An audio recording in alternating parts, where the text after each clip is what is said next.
Boa noite a todos. Novamente estamos aqui em mais um estudo do livro Consciência Espírita. Hoje iremos concluir o capítulo 7, Leôncio, o caso de obsessão, depressão, e que nós iniciamos a abordagem na semana passada. Lembro a todos que os estudos anteriores estão disponíveis no nosso canal no YouTube.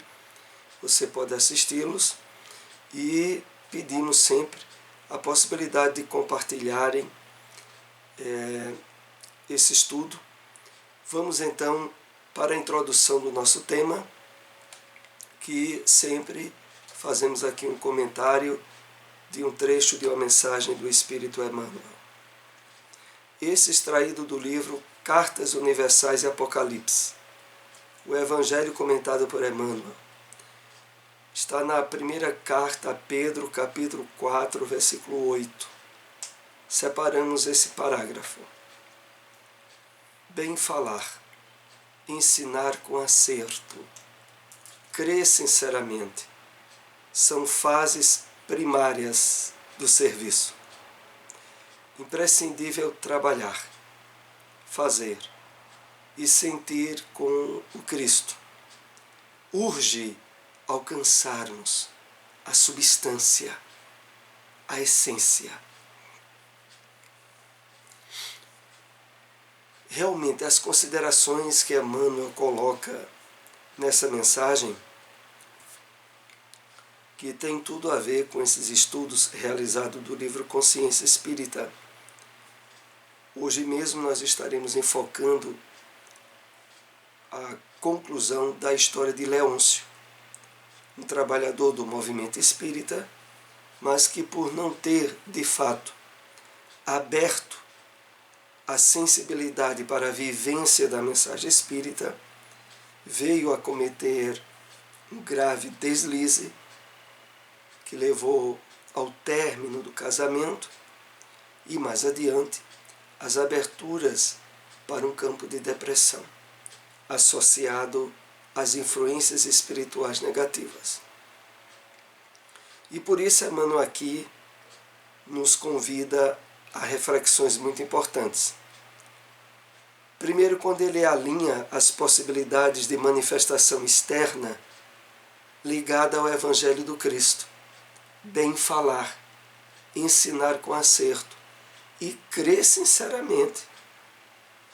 Tudo isso são apenas fases primárias do serviço. E aí ele continua dizendo, imprescindível trabalhar, fazer e sentir com Cristo. É exatamente essa proposta de trabalhar, fazer e sentir com Cristo que é trabalhada no livro Consciência Espírita, porque é imprescindível que a exemplificação do que nós aprendemos nos ensinos de Jesus venham de uma modificação profunda no nosso íntimo. Venha pela sensibilização ao bem e nos tornarmos canais para os espíritos benfeitores realizarem obras e tarefas através de nós. Mas para que isso aconteça, como decorrência de uma legítima transformação em nós, é imprescindível que tenhamos nos aberto em termos de sensibilidade a esse processo de mudança. E por isso Emmanuel conclui dizendo, urge alcançarmos a substância, a essência. É urgente abrirmos-nos a uma modificação profunda na nossa maneira de ver, de experienciar a reencarnação, de estar sempre aberto àquele trabalho que o Evangelho propõe sob o título, o ponto de vista, de estarmos mudando a nossa maneira de encarar a vida, com bases na modificação íntima que o Evangelho do Cristo nos convida. só a partir dela é que o aproveitamento das luzes que o Evangelho do Cristo nos traz vai se efetivar de forma plena e nos possibilitará, desde a fase da reencarnação, a estar no nível de sintonia com o bem, que nos trará por consequência felicidade, plenitude, consciência de dever cumprido, que já agora, durante a encarnação, será o alicerce para um retorno, uma continuidade feliz nas tarefas que nos esperam no mundo espiritual. Como já dissemos aqui oportunamente, a revelação espírita não tem promessas de engodo de felicidade fácil para ninguém ao adentrar-se à pátria espiritual. Porque já coloca de forma bem clara para nós que é necessário, durante a própria encarnação, estabelecermos as transformações indispensáveis para já termos um espaço de treinamento, de habilitação, aquilo que nos é proposto pelo Evangelho como sinônimo de felicidade e que normalmente está sempre associado a servir, a ajudar, a vivenciar a caridade, a ser instrumento do bem. Vamos assim iniciar o nosso estudo dessa noite. Leôncio, um caso de obsessão e depressão. Esse é o penúltimo capítulo do livro Consciência Espírita. O último, que nós deveremos começar a abordar na próxima semana, vai tratar da história do livro Voltei, do personagem Frederico Figner, mais conhecido depois sob o título de Irmão Jacob, o pseudônimo colocado no livro Voltei, e que foi um grande trabalhador do movimento espírita, diretor da Federação Espírita Brasileira, e que mesmo estando com a vida associada aos trabalhos na seara espírita, não conseguiu de antemão essa ponte entre conhecimento, sabedoria, sensibilidade e vivência do que é proposto pela doutrina espírita. Mas isso é estudos mais adiante. Vamos para o nosso caso de hoje. O arrependimento é salutar, pois é o instante do reconhecimento do erro, gerador do conflito. Reconhecendo que não agiu bem, a pessoa se arrepende e passa a buscar um meio de reparação. Importante aqui fazermos as seguintes reflexões. A primeira delas, a depressão, que é uma doença muito séria, colocada pela Organização Mundial da Saúde como a pandemia do século. Não é o coronavírus a pandemia do século, é a depressão. Isso ela já apontava alguns anos atrás. Precisamos entender que as pessoas que são diagnosticadas como portadoras da depressão, elas têm ao mesmo tempo uma doença de fundo emocional, físico e espiritual. Porque é sobretudo uma doença da alma que entrou num estado de culpa, de autopunição, estabelecendo um desequilíbrio no seu organismo através das alterações hormonais. Mas aqui, voltando a esse texto, é feito essa referência sobre o arrependimento é salutar, porque faz uma conexão com aqueles estudos que tivemos sobre o filho pródigo, Porque naquela história dos dois irmãos, o irmão mais jovem, quando pede a herança que lhe cabe, gasta a herança, passa por situação de necessidade e fome, ele cai em si, arrepende-se, assume a responsabilidade pelo erro e pela situação infeliz em que estava. E isso foi muito salutar, porque trabalhando o arrependimento com aberturas para a responsabilidade, ele refletiu que na casa do pai os empregados estavam numa situação muito melhor do que ele, e de que ele voltaria e pediria perdão, levando a expectativa da superação daquela situação em que ele estava. O problema todo que abre as portas para a depressão é porque a pessoa passa por um sofrimento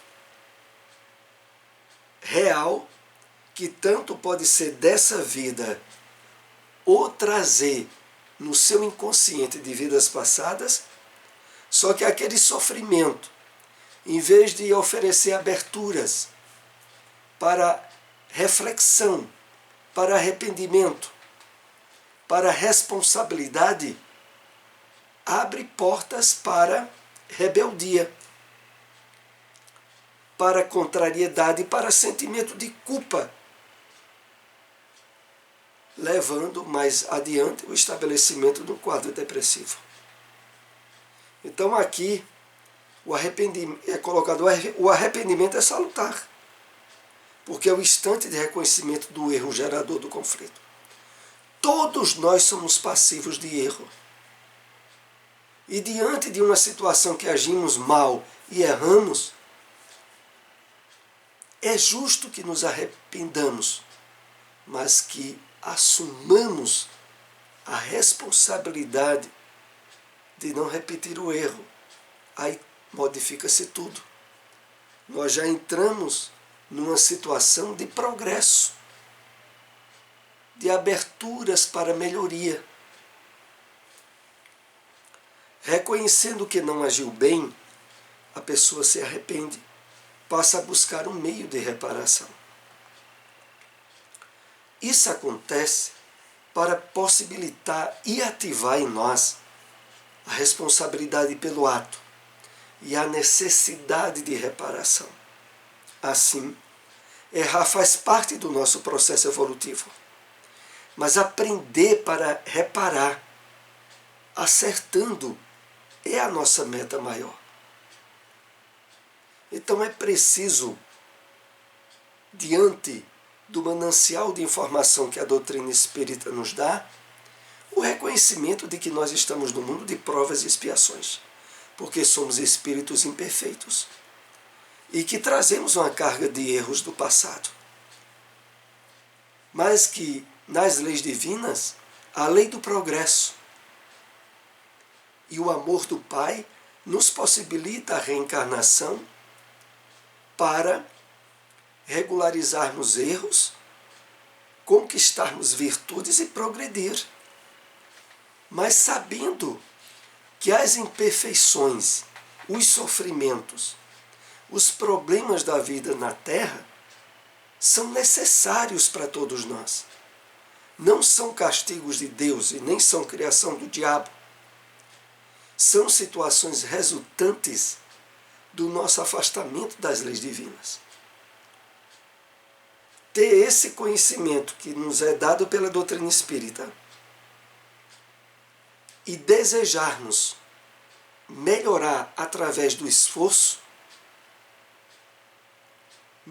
mesmo sabendo que nessa vontade de melhorar podemos errar, mas aí devemos assumir a responsabilidade e cuidar para não repetir erros, é o que as leis divinas esperam de nós. Para o depressivo, são cômodas a culpa e a autopunição, pelo ato cometido consciente ou subconscientemente. A autopunição o leva a achar que não merece ser feliz e que deve sofrer para pagar o débito cometido. É aqui que se delineia os desastres de entendimento que levam ao estabelecimento de um quadro depressivo. É porque, face a determinada situação que a vida nos trouxe, nós passamos por um sofrimento que achamos que não merecemos, é uma situação, e por não merecermos, culpamos a Deus, o mundo, as pessoas e depois a nós mesmos, numa conclusão absurda, por alguma situação trágica que não podemos evitar. Mas muitos fazem isso. E quando se faz tal atitude, bloqueia-se as possibilidades para o arrependimento que leva à responsabilidade. Porque aí o estabelecimento da culpa eclipsa a mente para as possibilidades de reparação e de melhora. E aí a pessoa entra pelo caminho de culpar e autopunir-se.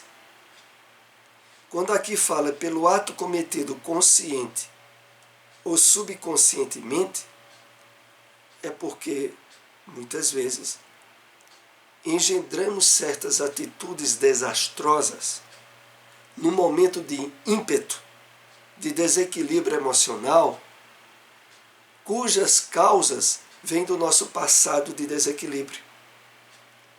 Mas que agora, se tivéssemos refletido, não agiríamos mais daquele modo. Mas mesmo assim, diante de um ato de pura ausência de reflexão, a pessoa se condena e abre campo para um processo de autopunição. A autopunição o leva a achar que não merece ser feliz e que deve sofrer para pagar o delito cometido. Aqui, inclusive, é importante fazermos alguma abertura para o entendimento, muitas vezes errado, deduzido por muitos espíritas, de que estão na Terra para sofrer e para pagar por seus erros. Esquecidos que a base das leis divinas é a base do amor, da misericórdia e do perdão, e de que nós reencarnamos, sobretudo, para progredir, e de que há nas leis divinas imensos recursos de aliviamento, de parcelamento, de adiamento, 1000 recursos para que o Filho de Deus consiga resolver os problemas que criou, conquistando virtudes e progredindo, e não se autopunindo e sofrendo. Esse pensamento, que é o pensamento da autopunição pelo delito cometido, o leva à depressão, que funciona como uma sentença, cuja pena ele mesmo se impõe. Vitimando e sofrendo, aprofunda-se na depressão. No caso do Leôncio mesmo, ele que era um espírita muito exigente do comportamento dos outros, comete um adultério e termina o casamento. Afasta-se do movimento espírita e entra num processo de autopunição que o leva à depressão. E na depressão abre campo para as intromissões espirituais doentias e obsessivas. Então, voltando aqui ao texto. Esse pensamento leva à depressão, que funciona como uma sentença, cuja pena ele mesmo se impõe. A pessoa que nos quadros mais graves de depressão se exclui do convívio social, se fecha dentro de casa, às vezes se negando às vezes até a comer. Ela está num processo grave de autopunir-se, aonde pensa que desse modo estaria resolvendo o sofrimento da vida. Ao mesmo tempo, essa opção de autopunição está associada a uma revolta interior. Revolta contra a vida, contra Deus e contra aquilo que ela chegou a passar.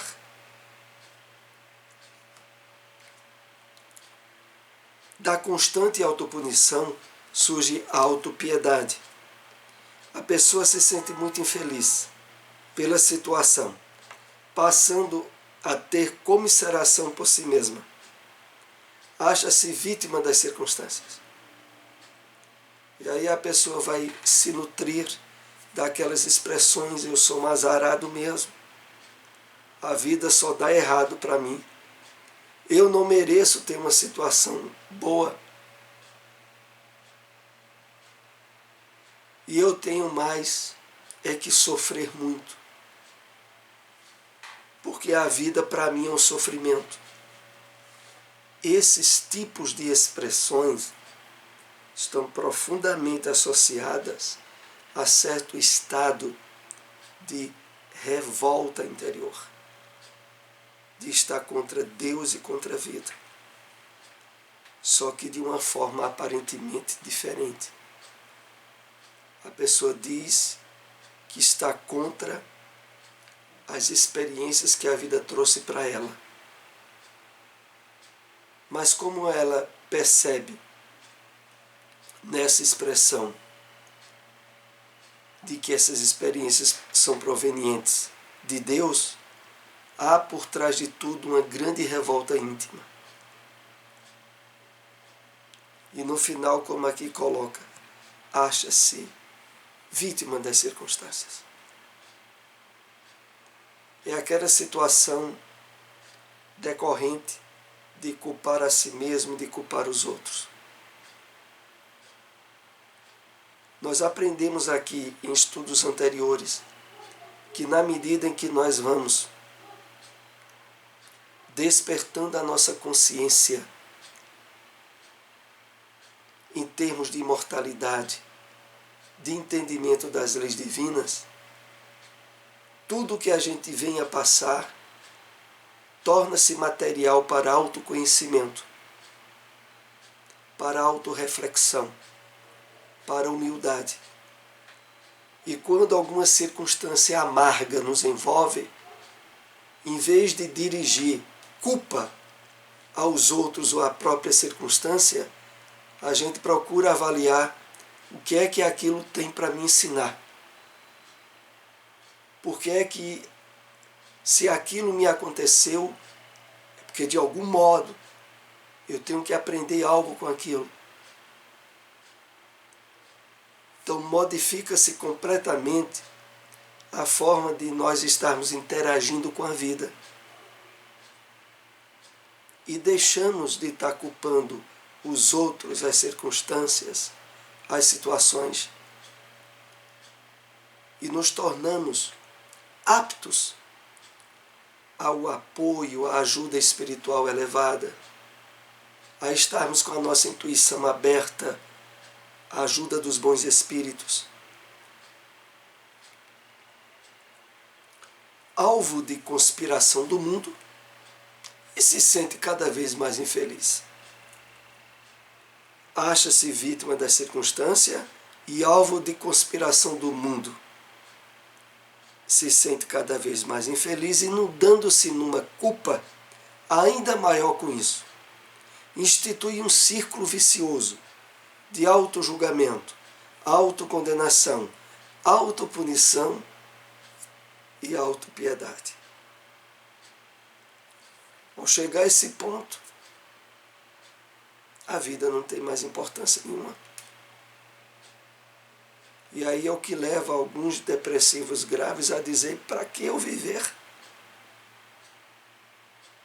Para que a minha vida está servindo de quê?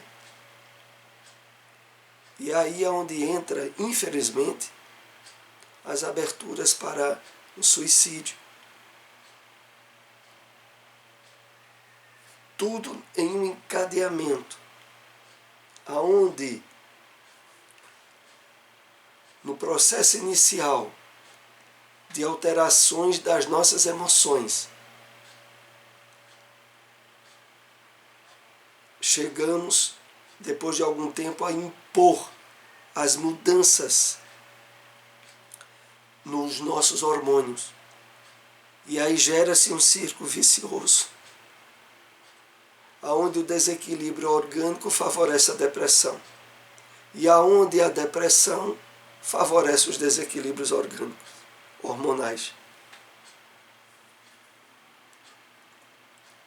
Joana de Ângeles diz que o processo depressivo pode acontecer, que o processo obsessivo pode acontecer depois do processo depressivo, também em decorrência da rebeldia, que termina por bombardear psiquicamente o cérebro, causando a diminuição dos neurotransmissores. Os neurotransmissores aqui são os hormônios, a noradrenalina, a dopamina, a serotonina, os principais hormônios que estão associados à alegria de viver, ao bem-estar.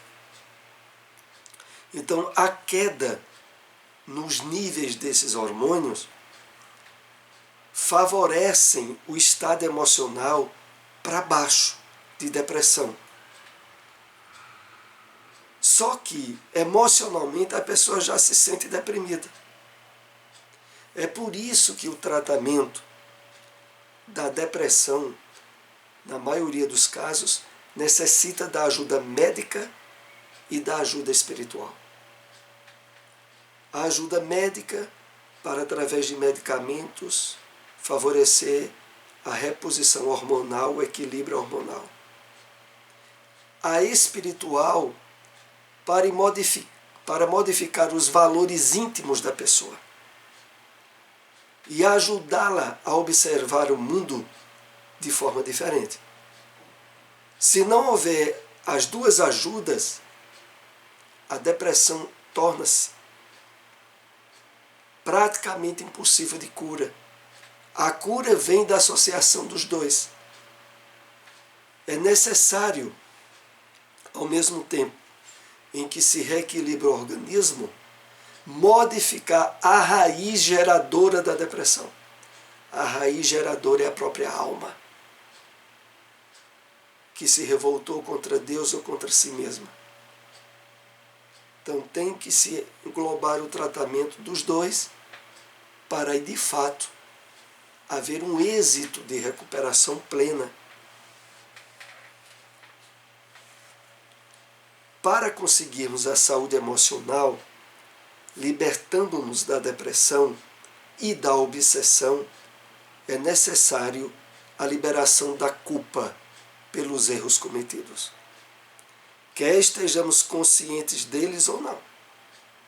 Quem se culpa não assume a responsabilidade pela sua vida. Esse ponto aqui é muito importante. Porque, independente de nós já termos vivenciado uma depressão ou não, porque, aliás, a depressão pode ocorrer em qualquer fase da vida, e independe de religião. Como vimos há pouco, pode ter raízes no nosso passado reencarnatório. E o elemento catalisador do início da depressão pode se dar em qualquer fase da nossa vida. Mas, como medidas preventivas, e são essas, sobretudo, que esse estudo visa, está no seguinte: não importa o nível de erro que tenhamos cometido. por mais grave que tenha sido. É necessário não estar se culpando. Culpa não resolve nada. Apenas abre campo para a autopunição e posteriormente a depressão. O que adianta é responsabilidade. É natural que a criatura humana erre por imaturidade, por ignorância, por não ter ideia do resultado que dali iria advir. Ora, compreensível todas essas circunstâncias, para que se assuma a responsabilidade do erro que foi feito e se procure, a partir dali, ter um compromisso de não repetir o erro, mas sem aberturas de campo para se sentir culpado. Porque é essa questão de se sentir culpado que, ao mesmo tempo, fragiliza a responsabilidade e a maturidade de ter aprendido com o erro. Porque o mais comum é que quando a gente se sente culpado por algo, mais adiante a gente vai repetir aquele erro, porque a culpa não resolve nada. Agora, perceber que errou, assumir a responsabilidade que errou e se comprometer em não repetir, aí resolve. Então, é necessária a liberação da culpa pelos erros cometidos. Então, não importa que erro venhamos a ter, não se sinta culpado, mas assuma a responsabilidade de não errar mais. Só isso. É isso que as leis divinas esperam de nós. E aqui o último slide do nosso estudo dessa noite. No movimento de fuga, tenta criar uma situação cômoda, pois lhe é mais fácil sofrer e se sentir um coitado do que tomar nas mãos a responsabilidade por construir a própria felicidade. É aí onde está o âmago da questão, a parte mais importante. Assumir responsabilidade, desejar progredir, não errar mais, é imprescindível estarmos abertos e sensíveis ao bem, às leis divinas, ao progresso. Por isso é tão importante estarmos cuidando da nossa espiritualidade. Em um mundo materialista como esse em que ainda nos encontramos, a depressão e os processos obsessivos são pandêmicos por falta de espiritualidade. Em essência, é isso. Porque as projeções mentirosas e as ilusões de felicidade cultivada no materialismo é o grande responsável por esse contingente absurdos de depressões. E para nos acautelarmos, estabelecermos junto a nós os instrumentos de defesa, todos eles se centralizam na busca da espiritualidade em nós. Então aqui nós concluímos esse capítulo. O próximo estudo será, como havia dito, sobre a situação narrada para nós por Frederico Figner no livro Voltei, e que é estudado no livro Consciência Espírita. Até o próximo estudo.